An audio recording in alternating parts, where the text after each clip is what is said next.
Hello बच्चों, आज मैं कक्षा 10वीं के छात्रों के लिए सूरदास के पद लेकर पुनः प्रस्तुत हूँ। पिछले वीडियो में हम लोगों ने सूरदास जी के प्रथम पद का अध्ययन किया था। प्रथम पद में हम लोगों ने व्याख्या की थी और जो भी संबंधित प्रश्न और शिल्प सौंदर्य संबंधी प्रश्न थे उनको हम लोगों ने जाना था। आइए आज की इस वीडियो में आगे के 2 पदों का हम लोग पठन पाठन करेंगे और संबंधित उसकी व्याख्या प्राप्त करेंगे। मैं पद का वाचन करूंगी और फिर आपके लिए व्याख्या प्रस्तुत करूंगी। सूरदास जी इस पद में गोपियों की मन स्थिति का वर्णन करते हैं और ये बताते हैं कि किस प्रकार गोपियां उद्धव जी द्वारा कहे गए संदेश को सुनकर व्यथित हो जाती हैं और अपने मन ही मन वो अपने आप में अफसोस प्रकट करती हैं कि हमने ऐसा क्या गलत किया है जिसके कारण हमारे लिए यह योग का संदेशा लेकर उद्धव जी आए हैं। पद की हम लोग एक बार पद का पठन पाठन करेंगे। मन की मन ही मांझ रही, कहिए जाई कौन पे उद्धव, नाहिन परत कही। अवधि आधार आस आवन की, तन मन बिथा सही। अब इन जोग संदेशन सुनि सुनि, बिरहिनी बिरह दही। चाहत हुती गुहारी जितहि तय, उत तय धार बही। सूरदास अब धीर धरहि क्यों, मर ज्यादा न लही।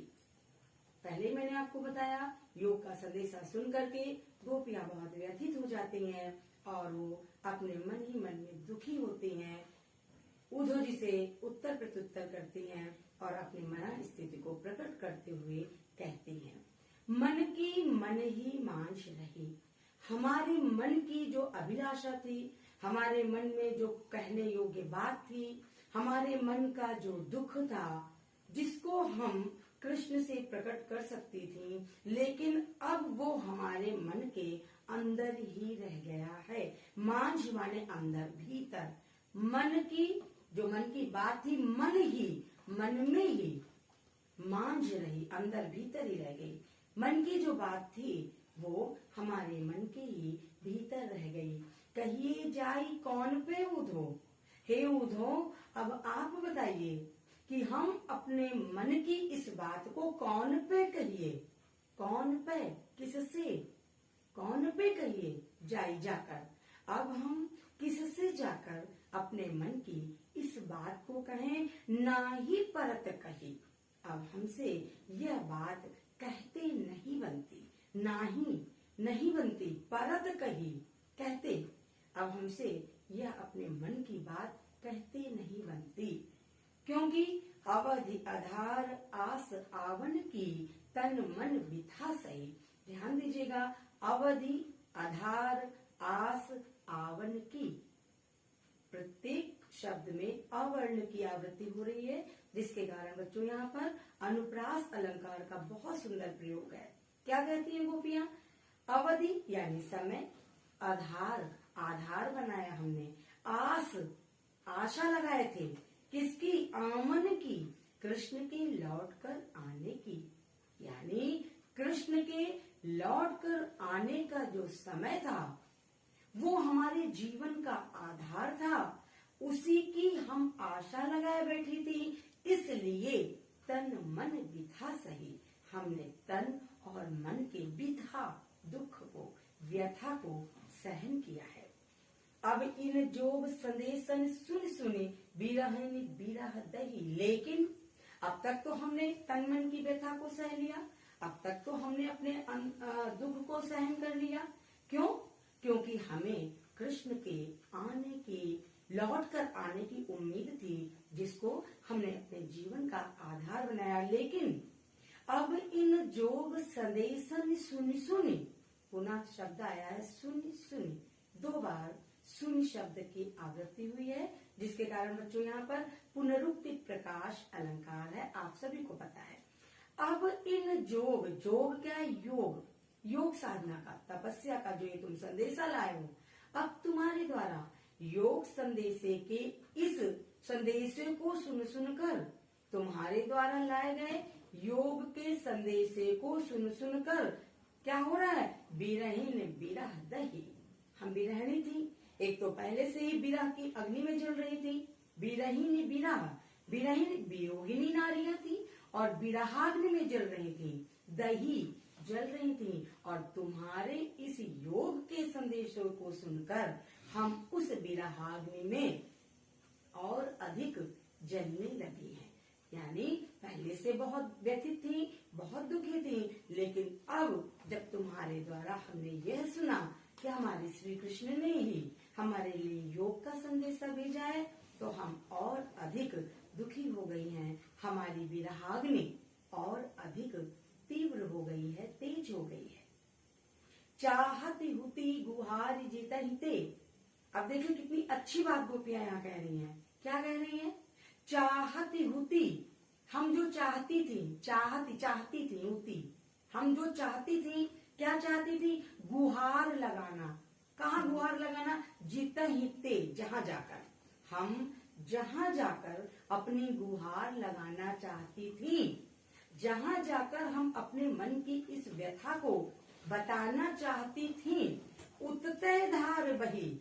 यह जो वियोग का संदेशा है, यह उधर से ही आया है।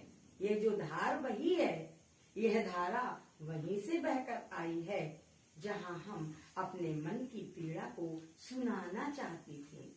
ये सामान्य सी बात है बच्चों कि अगर हम किसी से अपनी बात बताना चाहते हैं और हमें ये पता चलता है कि उस व्यक्ति ने ही हमारे लिए उसके विपरीत कोई संदेश भेजा है, तो निश्चित सी बात है कि हम अपनी उस व्यथा को उससे नहीं बताना चाहेंगे। वो चीज यहाँ गोपियां कह रही हैं कि जहाँ जाकर हम जिससे अपने मन के इस दुख को, इस पीड़ा को बताना चाहती थी, यह धारा, यह कौन सी धारा है? यह योग की धारा वहीं से बह करके आई है। तो इसलिए गोपियां निराश हैं कि अब हम किससे जाकर के अपनी बात बताएं। पहली वाली बात, पहली लाइन आ रही है, किससे कहें? मन की मन ही मांझ रही, मन की बातें मन के ही भीतर रह गई, अब किससे बताए जाकर? सूरदास, कवि सूरदास जी कहते हैं, सूरदास कवि कहते हैं, अब धीर धरहि क्यों, अब हम धैर्य क्यों धारण करें? क्यों धारण करें मतलब कृष्ण ने तो हमारे साथ विपरीत कार्य किया है, कृष्ण ने तो प्रेम की मर्यादा का खंडन कर दिया, कृष्ण ने हमको जो प्रेम की परिभाषा सिखाई थी उसके विरुद्ध कार्य कर रहे हैं, तो अब धीर धरें क्यों? फिर हम क्यों धैर्य धारण करें? क्यों धारण करें? धीर माने धैर्य, धैर्य धारण करना। अब हम धैर्य क्यों धारण करें? मर्यादा न रही, अब हमें भी प्रेम की मर्यादा का कोई ध्यान नहीं है। ये जो मर्यादा है, मर्यादा शब्द का शाब्दिक अर्थ मर्यादा है। गोपियां कहती हैं अब हम भी मर्यादा नहीं धारण करेंगी। क्यों नहीं धारण करेंगी? क्योंकि स्वयं हमारे प्रभु श्री कृष्ण ने ही प्रेम की मर्यादा का खंडन किया है, उन्होंने ही प्रेम की मर्यादा को तोड़ा है। इसलिए गोपियां कहती हैं अब हम भी धैर्य धारण नहीं कर पाते, अब हमसे भी धैर्य धारण नहीं हो रहा है, हम भी प्रेम की मर्यादा को धारण नहीं करेंगी। बच्चों, मैंने आपको बताया है कि ब्रज भाषा का यहाँ पर महात्मा का सूरदास द्वारा प्रयोग किया गया है। ब्रज भाषा है सुंदर, और अवधि आधार में मैंने बताया अनुप्रास अलंकार है, सुनि सुनि में नृत्य प्रकाश अलंकार है, बिरही बिरह में भी अनुप्रास अलंकार है, बावर्ण की आवृत्ति हो रही है ना, धीर धरहि में धा वर्ण की आवृत्ति हो रही है, जिससे अनुप्रास अलंकार दिखाई दे रहा है, स्पष्ट हो रहा है। इस प्रकार से बच्चों शिल्प सौंदर्य में भाषा, रस, छंद, छंद कौन सा है? गेय पद है, संगीतात्मकता है, वियोग श्रृंगार है। ये मैंने बच्चों प्रारंभ में ही आपको बताया था। जहाँ कहीं पर व्यथा का, प्रेम के मर्म का, प्रेम के दुख का वर्णन होता है, विरहाग्नि की बात आ गई है, यानी कि गोपियों के जो प्रिय है प्रभु श्री कृष्ण है, उनसे वह दूर है, इसलिए विरहाग्नि में तप रही हैं। अतः वियोग श्रृंगार का यह बहुत ही सजीव उदाहरण है। मन की मन यानी माँ वर्ण की भी आवृत्ति अनुप्रास अलंकार है। कुछ शब्द इस तरह से बीच बीच में आए हैं जिनके कारण बहुत अधिक पद में सजीवता उत्पन्न हुई है।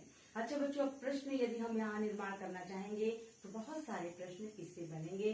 जैसे किसकी मन की बातें मन में ही रह गई, आप खुद ही जानते हैं गोपियों की मन की बातें हैं जो उनके मन में ही रह गई हैं।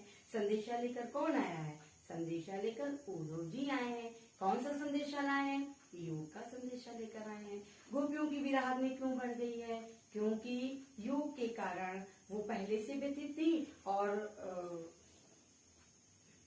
गोपियों की विराग्नि बढ़ने का प्रमुख कारण है कि उद्धव जी उनके लिए योग का संदेशा लाए हैं। क्यों ना बढ़ती यदि उद्धव जी उनके लिए योग के स्थान पर प्रेम का संदेशा लेकर आते। इस तरह से बच्चों, मर्यादा न रही, किस मर्यादा के न रखने की बात कर रही हैं? प्रेम की मर्यादा न रखने की, न रहने की बात गोपियां कर रही हैं। ये पद यहीं पर समाप्त हुआ बच्चों। आगे का पद हम लोग फिर देखेंगे।